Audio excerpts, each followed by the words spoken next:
Hello luxury watch lovers! In this channel, I will cover the background, fundamental design features, and things to consider before buying your watch. If you have a luxury watch that you'd like me to cover, let me know in the comments below.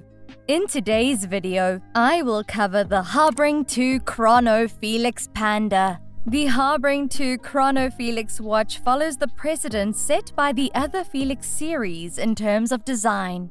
Maria and Richard Habring, a husband and wife team from Volker Market, Austria, established the Habring² in 2004. This group has been creating mechanical innovations for other brands as well as bespoke timepieces for affluent customers in limited batches of unique watches with a clean style. 10 years after opening the workshop, Habring² unveiled Felix, its first in-house made in Austria watch in 2014. The 2015 Grand Prix de Horlogerie de Genève's Petite Aiguille Award went to this newly created simple-to-wear timepiece. The case of Felix was made from Austrian steel from the Böhler smeltery in Kapfenberg. Felix's movement was the first to ever be conceived and assembled in Austria, right at the Habring² workshop. Since then, the Felix line has rapidly expanded to encompass a full assortment of intriguing complexities, like the split-seconds chronograph, Foudroyante Felix, and the monopusher Chrono Felix. The Chrono Felix seems and feels much more upscale when compared to earlier watches made by Habring², both on the inside and the outside. The chrono movement of the Felix, like that of all other Habring² clocks, is its greatest feature. According to Mr. Habring, in order to use the parts for the service or repairs of the watches that were created in the past using ETA components, they had to maintain a certain compatibility with the 7750, which is one of the most significant things about its construction.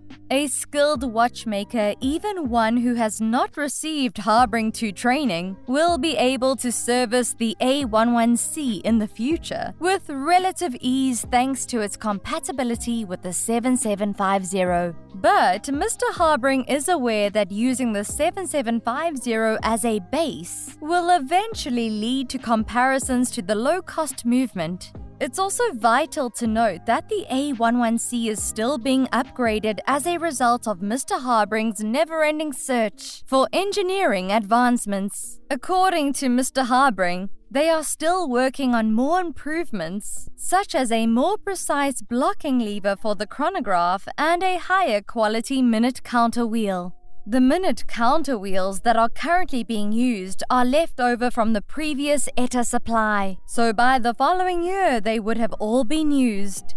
If that's the case, the replacement wheels will be finished with circular graining. Let's take a look at some of its design features. We're looking at a case size of 38.5mm and a thickness of 10.5mm. Regarding movement, its caliber Habring² A11C H1 provides a power reserve of up to 48 hours. Its dial is protected by a sapphire crystal and it has a water resistance of up to 30 meters. And you can expect to pay a hefty price of about $6,200 for this watch. Here are two things to consider before buying the Habring² Chrono Felix Panda. Starting with number 1, the movement. The Chrono Felix, a single-button chronograph driven by the A11C H1 movement, is the newest creation by Austrian maker Habring². It is well-made and readily affordable, just like the rest of the brand's lineup. But more significantly, it shows the incredible growth of the Habring², with the business launching in 2004 by watchmaker Richard Habring and his wife Maria. The story starts approximately 30 years ago when Mr. Habring joined IWC for the first time and came across the Valjoux 7750 movement. The movement's architecture is based on the Valjoux 7750, a reliable ETA chronograph caliber that has been produced in tens of millions of pieces and is the most widely used mechanical chronograph movement in the world. But more importantly, Habring² significantly altered the construction and design, enhancing both its technical and cosmetic properties to produce a unique caliber known as the A11C H1. Exploring the A11C's internal workings reveals the enormous advancements Habring² has made. By producing a caliber that effectively had everything of the 7750's strengths, but none of its flaws. The 7750 was introduced in 1972 by Valjoux, a movement manufacturer that is now a part of ETA, in reaction to the self-winding chronograph movements that appeared in 1969, such as the Zenith El Primero and the Chronomatic by Breitling, Buren, Dubois de Praz, and here, watchmaker Edmund Capt created it as a straightforward movement during the quartz crisis.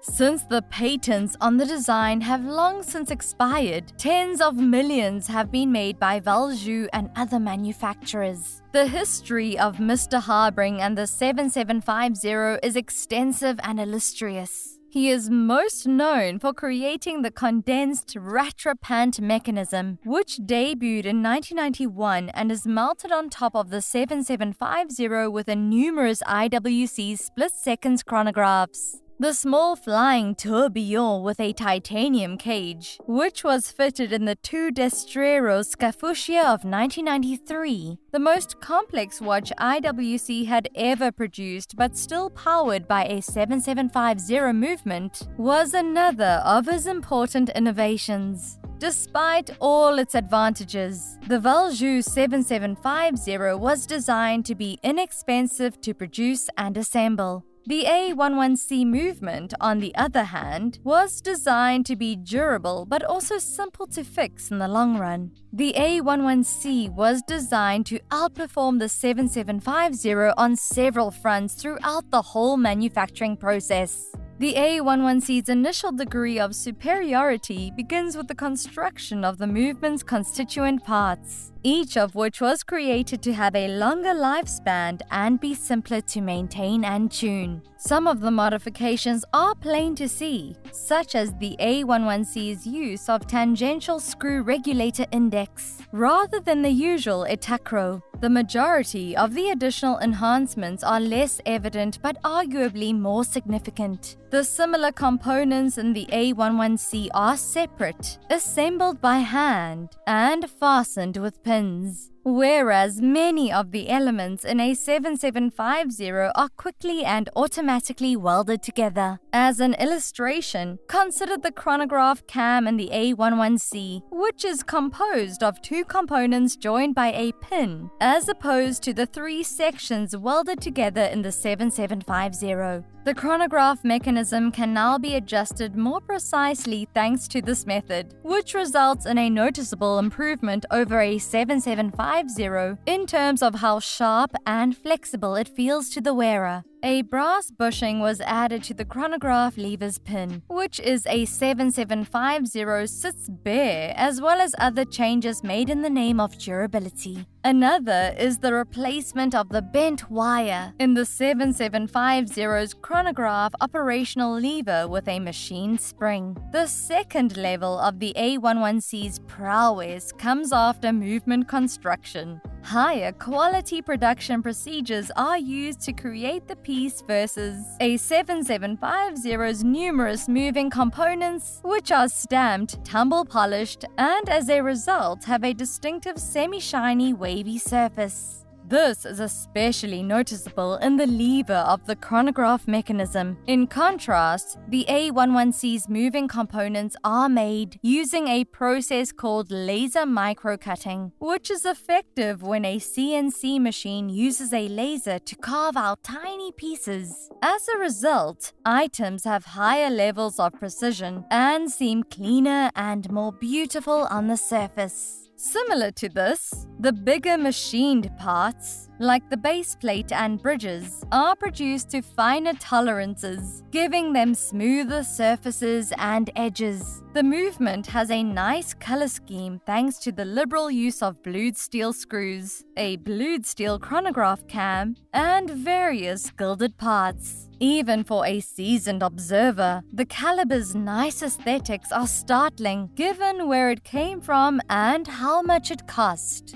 And on to our final number 2, the dial and case. The watch looks identical to the Felix and DoppelChronograph from the front. The Chrono Felix has a basic dial style that is faintly retro but not distinctly so, which is typical of the brand's styling since its inception. The hands are pointed and made of blued steel, while the dial is silvered and grainy. The red 12 and the arrowhead minute counterhand are the sole ornamental embellishments on the dial. The case is fairly sized and eminently worn at 38.5mm in diameter. It does, however, appear slimmer than Habring²'s prior watches, though not necessarily because it is significantly slimmer. The bezel is sloping and flat. The lugs are shorter and end in points, and the sapphire crystal and back are less domed. Together, they make it appear slimmer, giving the timepiece a more compact appearance.